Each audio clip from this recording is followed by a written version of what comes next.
Girl, you got some tea? Girl, with the honey and the sugar. Nah, we gonna need some wine for this one. Well, wine me, please.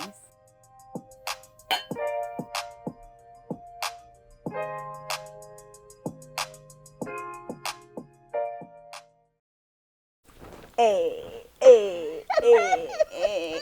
Welcome back. Welcome back. Y'all, welcome back to the Wine Me Please podcast. Y'all, we are going to wrap up this series about welcoming back and new beginnings. Y'all got to learn about my newest co-host, Candace. If y'all don't like her, oh well. I don't care. I literally. But I know y'all like her, so it doesn't matter. I know you don't love me. It doesn't matter.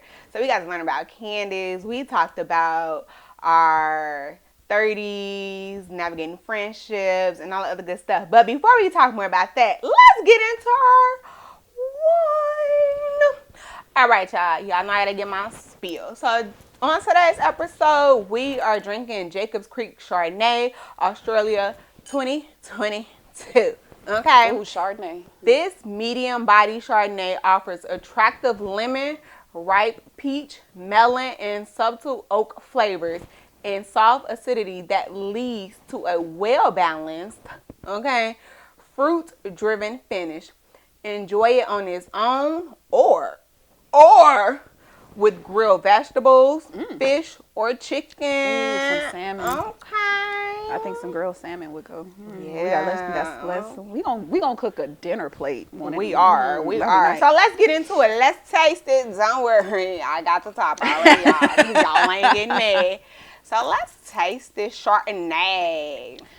Me and Chardonnay have, how that song go? Na, na, na, na, na, Big Sean. Na, na, na, na, and Chardonnay. Oh, yeah. I don't know the words, but I know what you're talking about. I know what you're talking about. I know it. So to pair our Chardonnay, let me go over our lovely charcuterie. We have the Gruyère cheese. If only y'all knew the struggle to get that together. We got the Gruyère cheese, the olives, dried cranberries, pineapples, pistachios, and a little drizzle of honey and prosciutto, y'all. Let's dive into it. First, let's do our wine. Okay. All Let's right. cheers. Do a little swirl. Swirl, baby. I'm not a fan of the smell. That's because, never mind.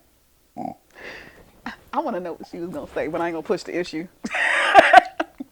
Let me see. Hold on.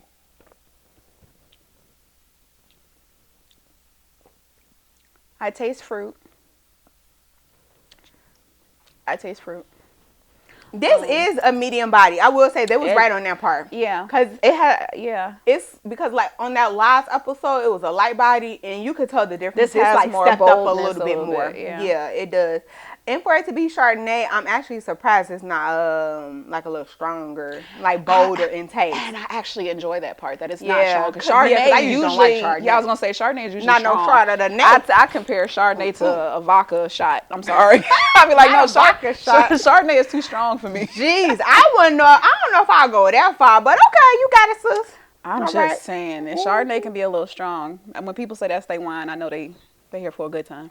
Good time, not a long time. Mm-hmm. I do taste a little fruit though, but it's not like fruit. It's not like in your face fruit. No, I'm trying to like a pear maybe. Like you know how pear is kind of subtle. It ain't even no pears up in here. No, it's peach, lemon, and melon. The melon probably has like a subtle taste, but what's that green melon? Is that honeydew? Honeydew melon. That's the green one, right? I think so. Cause what's the orange one? Cantaloupe, right? Yeah. Or do I got it backwards? Producer, do I got it backwards? No, that's not right. That sounds about cool. Right. It's when you get them fruit trays. Those be the last two fruits left. Really, I love those. My favorites. I don't touch them last. But when a honeydew melon, it's not. It's too sweet for me. No, the one when it's not sweet. That's what this tastes like when you didn't get the sweet version of it. I can taste that. That's all I'm saying. I could rock with this though. I can too. I would drink this one again. I can too. Yeah. Anyways, but again, it's 13%. Just want you to know. 13%. It was made in 2022 in Australia. No. I like olives. Get y'all some. I'm not a big True fan story. of I never liked the olives, but I just got put on when I started drinking wine a couple of years ago. It's an acquired taste, really. Eat your Gruyère cheese. Gruyère. Gruyère cheese. I love. Why do I say it in that way? I feel like I'm on like You like Hey Siri. right. Gruyère cheese. Okay, let's see. You gonna eat the pineapple and the cheese together? Mm-hmm. Oh, you And bold. honey. And she's so bold. Hold on, let me retry. I did it wrong apparently. But you know what? I want cheese for my meat. I'm that type of girl. Don't judge me. That's a lot to process. What just went down in my mouth? It was a very good experience, but that's a lot to process. That shit was fire. It was a cracker, the pineapple. It was sweet, sour. The Gruyère cheese, and honey. It was sweet, sour, and savory all at the same time. That was a nice combination. That was a good idea. I'm gonna do that one again. But I left enough cracker for my meat, though. Girl, I ain't have enough. She always want her meat. Pause. Like, come on. Lie again. Lie again. Okay. All right, y'all. And we had some pistachios on there that was good. The dried cranberries. Honey, you can eat that. I'm good. Oh, yeah, you don't eat. With your cheese. Do I need And crackers. I ate all my cheese. I don't care. Eat your meat. Oh, my God. I don't want that. Anyway, girl. Okay, anyways, y'all. Let's get back to the conversation at hand. So, y'all got to learn a little bit about Candace. Y'all got to learn a little bit about our new beginnings in life. Yeah. Shifts that we've had. Yeah, continue to make. And continue to make. We gave tips about, like, navigating friendships. Yeah. Yeah, I don't know. What would you add? Well, to top this off, what do you think is like a very important in your face type of deal to give to somebody? Accountability. Like, I think part of the, us wrapping up and Evolve, talking about new beginnings, growth, and everything like that. Like, I think self-accountability we don't talk about. Like, I think people are scared to show their flaws, their humanness of their evolution. And you know how we talked about earlier, the highlight reel of people's lives. It's like people are so scared to be vulnerable and say I mess up or I made a mistake or I'm not there yet. Like, it's okay to be vulnerable. And I think that part we're lacking, the self-accountability to make the changes that we need to in areas. Woo! That vulnerability piece. I know we've had that conversation too. It's hard. It's because you really gotta feel like you have a safe space to be vulnerable. Excuse me, right? Look, that's Chardonnay. And I told you. That Gruyère cheese. Did you? Gruyère. Oh, I'm gonna keep. Gruyère I'm gonna be in my car and just be like Gruyère. Like, what you talking about? Just to myself, Gruyère. I'm gonna practice that. Like, yes, but. To be vulnerable means you feel like whoever you're going to be vulnerable with is going to welcome you with open arms, right? In a safe space, free of judgment, right? And when we say judgment, we got to take into account body language because that speaks louder than words sometimes, right? Tone, all that stuff goes part of judgment because you can't be like, girl, I'm not judging you, but like this. Girl, I ain't judging you. People don't know their facial expressions and I got to catch myself sometimes. Like, girl, fix your face. Your face say you are, ma'am. Right? So I think definitely making sure that you have that safe space within those individuals to be vulnerable. Because you want to feel like I can share and open up without feeling like this going to be weaponized against me. Yeah. People want a safe space, but they don't know how to be a safe space for people. I think, like, people don't question themselves or look at themselves as well to say, am I a safe space for somebody? Yeah. And you just assume you are, and you might not be. Yeah. And you be like, oh, why my relationship so shallow? Or why my friendship so shallow? Why can't we? Because, like, well, have you made an attempt to, like, really get under the surface of the superficial conversations? And, like, I think we are so prone to just deal with stuff by ourselves, right? Like, I use the comparison of, when you're a kid, you in trouble, you got your spanking, what they tell you to do. Go to your room. Stop crying, go to your room. So it's like when you going through something, it's like you're taught, shame, go in the corner, hide, and don't ask for help, and like don't let nobody see you that way, and nobody wants to see you that way. So you feel like I'm a burden if I reach out for help. I'm because that's not how you're navigating and operating throughout life. Those things that you were taught as a kid or told to do as a kid, right? That's, you internalize that, and it's like, oh, that's how you're literally operating throughout your everyday life in adulthood, and you're trying to figure out why this shit don't work. Because what was done to you as a child, or the behavior you received, the punishment, all that stuff, whatever, is within. And it wasn't always positive, possibly. You know, some people had really good parents, so that's great. Right. But, and not to say that those parents were bad parents, it's just what they knew. Right. It's not even to say that parenting was even bad. Like, parents... And I think, you know, they struggle with that too. I provided, I put a roof, I did X, Y, Z. Like, why is there resentment, or why are there issues? And it's like, yeah, you were a great parent and provider, but at the same time, like, you might have not have taught them interpersonal skills. You might have taught them affection. You might have not taught them love. It doesn't make you a bad parent, but like, that's not a skill they have, and now they're trying to navigate that. You only know what you know. Right. And so now, go to therapy. Right? So serious, because now that child is an adult going to therapy trying to unlearn all that learned behavior. What they internalized as, oh, that's how it goes. Right? And it's like, I'm a hide everything that I'm going through, and I have to just show the highlight. Because I was told to shut up and go to my room. Right. And I even us as therapists, like, people assuming we got it all together because you in the field, you supposed to know, and like, it's like, nah, everybody's kind of going through this shared experience together, and I'm figuring it out just like you are. And so, yes, I have my clinical background and my experience to like help you learn skills, and I'm gonna give you the best advice I probably don't even take myself. But don't we all do it? Hello? Don't we all do it? Nobody ever takes their own advice. Oh, girl. Never. Never. It's but ridiculous. That's that accountability piece where it's like, oh, because that's what I started doing. It's like, okay, I'm like, how come I'm not taking my advice? Well, what's my barriers? What's holding me back? What am I fearful of? It's like, are you asking yourself those questions, or are you just like so caught up in being comfortable that you're scared to challenge yourself to think that way? Like, oh, you might have to live different. Yeah. Ooh, that's scary. That's scary as hell. But you might like it. But people don't realize that. It's like, but you miserable. Like change. It's like you miserable. Pick your miserable, right? Like, if you miserable right now and you scared what change gonna look like, you still gonna be miserable. So pick your miserable. Damn. She didn't say pick your struggle. She said pick your miserable. Because if you're gonna sit here and complain about it, my thing is, I'm gonna let you complain about something for so long, and then I'm like, what we doing? Yeah.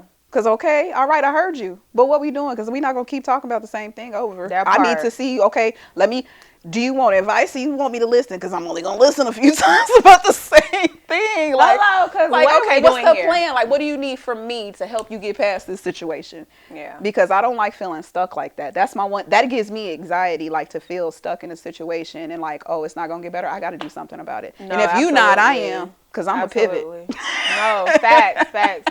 Or if you okay with being stuck, that's fine too. But let me know that. Let me know that. So I know what type of person I need to show up. Because then I'm just a listening ear and I'm not internalizing nothing you're saying. I'm probably going to zone out too. I got one of them girls too. It's like, yeah, you going to listen to me vent about the same dude all over again and again and again. But I'll tell you when I'm done for real. Right. Like, I'm not, but like last time I said I was, but maybe next time. People that be doing that, they be like, yeah, I'm tired of this. Tired of this relationship. Are you tired? I'm tired of blah, blah, blah. Are you tired? You told me this 10 times now, but we're still doing the same thing. I don't think you're tired just yet, and that's okay. It's okay. Just stop saying you're tired. Just say you just like, it is what it is. Yeah. You know. And again, because who the fuck am I? I'm gonna give you grace because I done been there, or I ain't been there. So who am I to judge? All I'm gonna say is, do what's best for you. And that's at the end of the day. Follow your heart. Do that. I think that people fear following their heart because they're so scared of judgment. Yeah, but you know, and I understand why they afraid of judgment, because like when we talked on the episode about social media, right? If you are on social media, that judgment is there. The keyboard thugs and warriors are there, right? And so it's like, if I want to be free in what capacity can I really be free? Mm-hmm. Is it that I can be free but don't post it on social media, or post it on social media and be prepared for the possibility of judgment or mean things? I struggle with that, like on what to post and things like that, or like what to wear, especially like with our shape and stuff like that. Certain things that we post to where people think that we're like thirst trapping or doing stuff intentionally. It's like, I didn't ask for this body. This is just what happened. But but it's like you got to come with that criticism or that judgment, or you might even assume what people are thinking of you, of what you post. And it's like, why be so self-critical? I decided that, you know what, the people that are supposed to gravitate towards me who will, and the ones that don't, it's okay. You can excuse yourself. You can always unfollow. You can always block. But they ain't. They gonna keep following. But the obsession be weird. They gonna keep following, and they gonna make sure to let their presence be known. The obsession be so weird. Yeah. I'd be like, to see people comment and like repost on things they don't like or enjoy or hate, I'd be like, but why is your algorithm so focused on that? You must give a damn. Preach. You must give a damn, because why you keep talking about what you don't like? No, seriously. And it's tough. I mean, because, you know, like, with Jarvis and I, you know, we're, like, rising influence and content creators. Mm-hmm. And, like, there are certain things that we be like, oh, let's do this. And then I have to stop and think and be like, how are people going to perceive it? Yes, how is it going to be perceived? Do I feel like dealing with the negativity that's going to come in those comments? So sometimes I'll just say, no, let's pass on that one. Mm-hmm. And then some things I'd be like, okay, yo, let's do it. We know there are certain things going to be said, and it is like what it is. Yeah. And I just, if the comment is too nasty, I just delete it. I'm not leaving that shit on my shit. Yeah. Goodbye. Because like you said, why are you here? Why? He's been caught. It's been some nasty stuff that has been in those comments. Like, I remember we did that one trend, we're married. Right? The we're married trend. Oh, yeah. Everybody married. loved it. At least all of our friends loved it. They thought it was funny. They understood, like, it's funny, right? Yeah. Child. It's probably single in married people business. The men that came running through the comment section was out of order. I was like, what? They was calling him names. Are you serious? Yes. It was some, I'm not even going to repeat some of the stuff that was said. But it was just like, what? Why? And why y'all? And they said he miserable. And then, are you? Yes, like it was women in there going back and forth, like literally fighting on our behalf. Like, can y'all not tell this is satire? Like, what is really happening here? Yeah, you know, it was crazy. I think people generalize. Like, you'll see something, I think people generalize the experience to them. Like, I'm so sick of the 50-50 conversation. I'm so sick of everybody's opinion on how everybody should be. Like, mind your business. Yeah, stay within your lane. It's ridiculous. It is ridiculous. But you know, that's what I said. Them social media is a gift and a curse. It is. I think at the same time, it has its blessing, where people have been able to kind of discover themselves or know that there's a possibility outside of what they've been taught. Because I do think it's a lot of people who have limiting beliefs before social media happened, that they can actually have a better perspective of, like, bigger picture. Yeah. There's life outside of just that 9 to 5. You ain't counting your retirement. You're not doing X, Y, Z. They don't like that. Like, no, evolve. And I think it is forcing people to change. I think it is kind of forcing people to change in some way. And it's just forcing them, like you said, people are miserable. It's forcing some people to see that they're miserable. Mm-hmm. And that they wish they could have been that free at some point in their lives. I think that's what it is. I think that's what part of the miserable part is like, how dare you be free? Because I don't get to experience that. Exactly. Or I don't know how to get that free. I don't know how to get as free as you look and feel. Mm-hmm. And I want that freedom, and how dare you? Go like, what do you mean you quit your job? That's crazy. You're going to mess up your pension. You're going to mess up your retirement. You're going to mess up X, Y, Z. Y'all ain't no pension, ain't no like they're like scared. Like, don't project your fears onto me. And that's what people will do. It's like, how dare you be free and, you know, live your life the way you want to. Seriously, let me get a disclaimer. I do not work for the government, so I don't know if that's going to be true or not. I don't know. They are saying it's dried up. The baby boomers are sucking it out, the Social Security right now. We don't know. I'm not dependent on it. Diversify your money. That's all I'm gonna say. Diversify your money. But I will say, for those, like, just in general, for the people, I feel like for the people who, like, are miserable because they feel like, oh, I never got the chance to be that free, or I wish I could have done that. Baby, new beginnings start every day. it's a new day the moment you wake up and open your eyes and say hallelujah, thank you Jesus, or whatever your worship. Okay. I was in my MSW. I had a woman who's in her 60s in our class, and she's like, I just switched careers. I love it. I was like, yes. I love it. But you know, women are good for that though. Yes, they are. Women. Yes, they are. Especially black women. Yes. Baby, you ain't go back to school in a minute. What are you doing?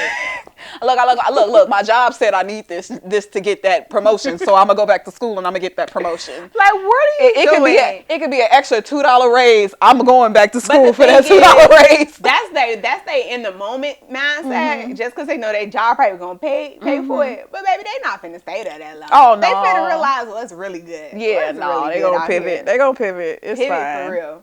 But it's always okay to start over. I think people just need to really stop judging themselves. Stop judging other people. Yeah. Like, just really just focus. Judge yourself. And that's why I say accountability. Accountability.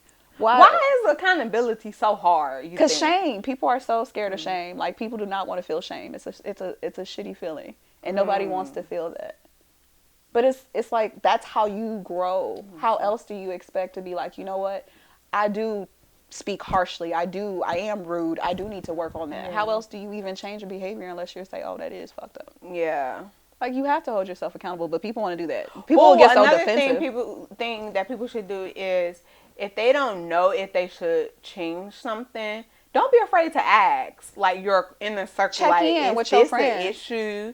Because just because one person says it's an issue doesn't mean it's a for real issue. It could be a them issue, right? True. So, like, definitely ask other friends in your circles and family members, whoever that's close in your circles, and say, hey, is this the way I present or whatever I'm doing, is this a problem for you too? Or, you know, has this ever been a problem or a concern of yours? Or have you ever had a second thought, like, wait a minute, you know? Because if everybody else say, no, that's literally not a problem, then that's a them issue. But if everybody's like, yeah, that's been an issue, but we just been kind of like, be open to constructive criticism. Yeah. Take feedback. Yeah. It's okay to discern, like, whether it's an attack versus it's just constructive criticism. Yeah, because everything ain't an attack. Everything's not an attack. And I think just be open to criticism. Because, like, check in with your friends every once in a while. Like, hey, am I off the rail? Because I'll be like, hey, am I tripping? And I'll be like, hell yeah. She be like, girl, sit down. I'll be like, yes, ma'am. Gone somewhere. I'm doing too much. Okay, I probably am. Like, I be in my head, but you need those people to hold you accountable. I think I just tweeted that the other day. Like, I have women in my life. Yeah. I have women in my life that hold me accountable, and I appreciate that because I would hate to be that kind of person that think you always right. Yeah, surrounded by yes man. Yeah. Like, living in a delusional world, like, ain't nothing wrong with you. Yeah, no, that's crazy. Tell me something wrong with me. It's something people be thinking like it ain't me, I ain't the problem. Because I go to my husband in a minute, am I tripping? Give him a whole scenario. No, you oh yeah, you should never did that. Oh, okay, cool. Here comes a text. My bad, G. Let me tell you. Yeah, like, you know what, I was my bad. Like, if I showed up, and I'll even if I think, I might think I did something and they don't even think I did. I'd be like, hey, I'm good for that. I'd be like, hey, I think that might have sounded bad. I'm sorry for that. Like, oh girl, I wasn't tripping on that. I wasn't thinking that. I was like, but I try to be mindful. Yeah, I do that a lot because I know my tone is a thing. You know, you had to check me because I'll wake up and be like, so I'll just start a conversation. Baby, no good morning is enough. Because I feel like we talk so much, like, every day. Like, it's an ongoing conversation. I'd be like, by this time, I know I'm going to talk to you almost every day. So I'd be like, the conversation ain't closed. We just continue it from yesterday.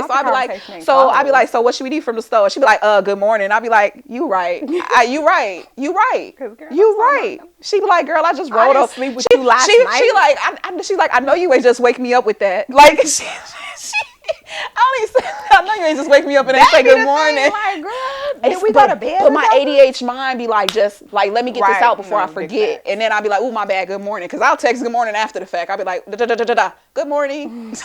But I had to get that out. It was like, before I forget, I just got to.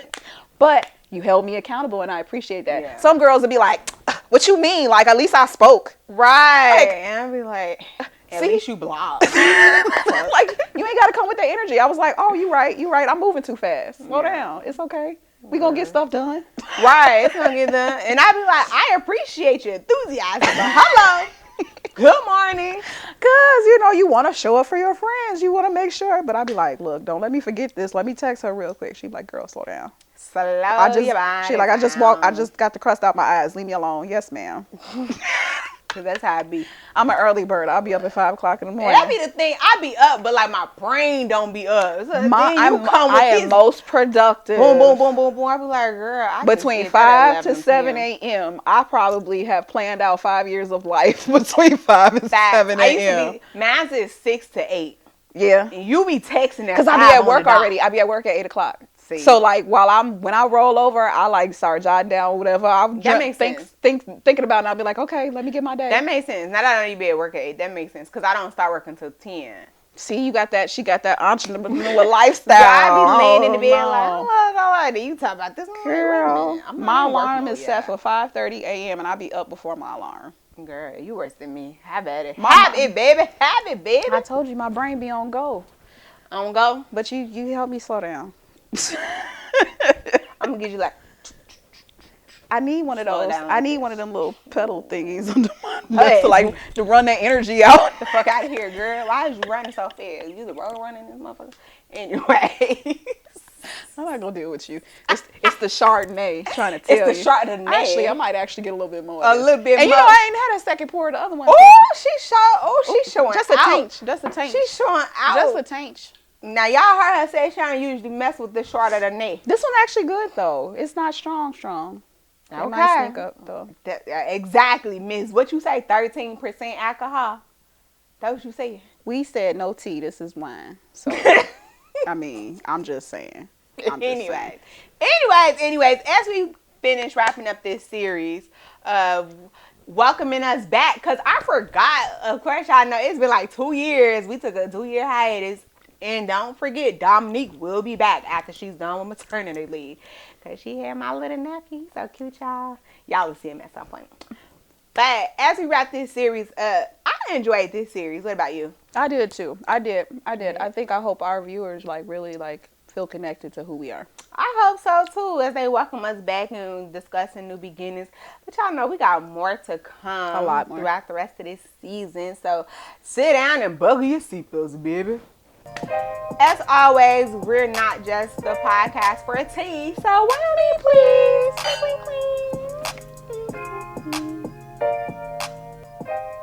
And don't forget, if you want our advice, send us an email to advice@winemepleasepodcast.com.